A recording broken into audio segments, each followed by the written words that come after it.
There are many things and responsibilities that the government oversees, some being our military, economy, foreign relations, domestic and foreign policy, and infrastructure. Says quietly. Why do I say this quietly?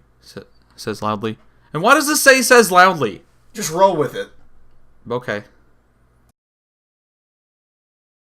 Infrastructure is a never-ending problem in the U.S. mentioned and forgotten by politicians. When it comes time to work on infrastructure, the topic gets swept under the rug like that dirt trail you drug in this morning. What is infrastructure? One could say infrastructure is the very seam that holds a country together, the building blocks of a nation. The mortar to the brick, the Godzilla to Japan, the dong to Vietnam, the pearl to my oyster. The world is my oyster. Oh, sorry, got a little off track there. We'll speak of infrastructure as encompassing these criteria, such as, and not limited to, transportation, energy, water, and sanitation. Transportation covers many things other than just our roadways. It is much more, as in $1 billion industry, like Daddy Trump kind of fetty. It covers not only the roads, but the railroads, all the way to the sky, air travel. Anything something is shipped in/on is covered in this. Our trains hauling goods, 18-wheelers on the interstate, or even planes going state to state or country to country. So maintaining roads, railroads, airports are all covered under this bad boy.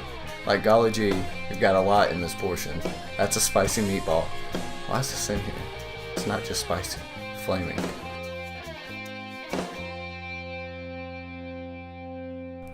America's infrastructure for energy covers a couple different sources such as natural gas, petroleum, coal, nuclear, and a handful of renewable resources including hydroelectric, wind, and solar. It also talks about where we get these resources, whether we import them or export them. Kind of like how we import oil from the Middle East and export oil from Alaska. The expense of purchasing or obtaining and the budget for all of it.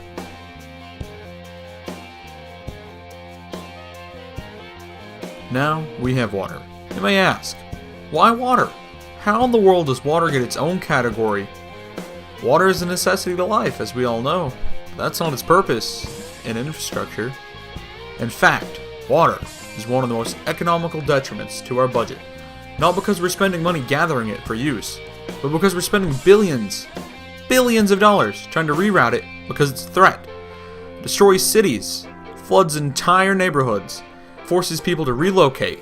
We spend our budget for water on things such as dams, levees, and reservoirs. Mind you, dams produce energy, but also they cost millions of dollars to produce, and take a lot of time.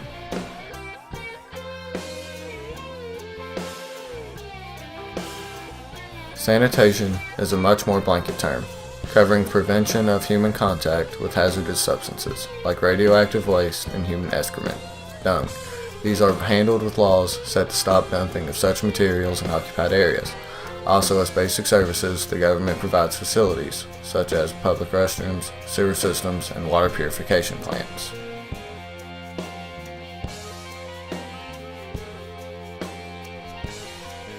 United States infrastructure is in a state of disrepair. Our roadways and bridges are subpar compared to other first world countries. Our waterways continue to rack up expenses as severe weather hits. When was the last time you heard of a levee giving in a European country, such as the Netherlands? Our railways take additional days just to go through a single city, Chicago, at the 75th Street corridor.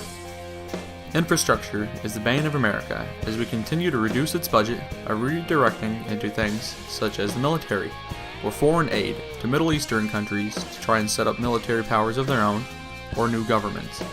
The cost is now overwhelmingly growing. It flows to the brim like a clogged toilet. The US was a model of infrastructure in the mid-20th century with new roads and waterways.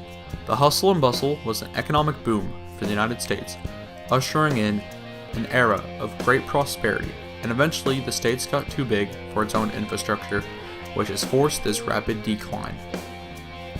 Many fear that the civil engineering service has gone out of trade and has become an undesirable occupation.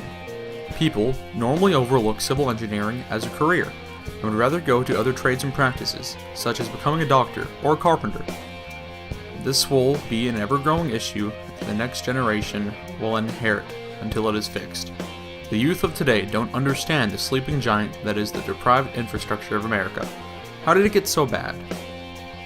One can assume the US hits its prime way too early and too fast, and now it's getting surpassed by its fellow first world nations in an ever-competitive world.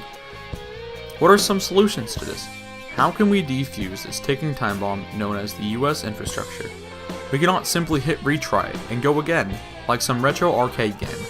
The states are much larger than most European nations, with many states having their own independent ideas and use for money, with a significantly more complex economy and a more prominent role to uphold in the world. We can check our own infrastructure by comparing to segments of the first world countries, such as the prominence of railways. The subway system in London is much more efficient and reliable than our own. Look at Japan. It makes news if a train is 1 minute late. This also greatly reduces need for sanitation along the lines of carbon monoxide emissions from cars and trucks, which is a great influence in the United States infrastructure. Airports in the US are also a huge burden. If you travel through Chicago, you add up to 34 minutes per trip. LaGuardia Airport in New York can add up to 56 minutes to a flight. That's almost an hour's worth of delays, which stagger along the lines of the entire day and delay many flights. Places such as Singapore and Tokyo put us to shame with speedy times and brisk transitions. Our federal cap for cost for airport upgrades is low and outdated due to inflation, which leads us to funding for our outdated airports. Our income for airports is a tangled mess of state, federal, county, city, and private funding. As you can see, these slow down improvements because the money is put in for different purposes. A private investor might require money to better ramps. Another income might be set aside for terminal improvement. This causes conflict and interest for upgrading these airports and will continue to be a burden. Could we reset the budget? Could we redirect funding? Or could we simply put more money into it? We could fix the infrastructure by redirecting our funding from the military and foreign affairs and putting it into America first and fixing our infrastructure. Our military matters don't matter if our domestic affairs fail and our country turns to rubble. The infrastructure has been neglected for far too long, and something needs to change before another levee breaks or before another bridge falls. If it keeps on raining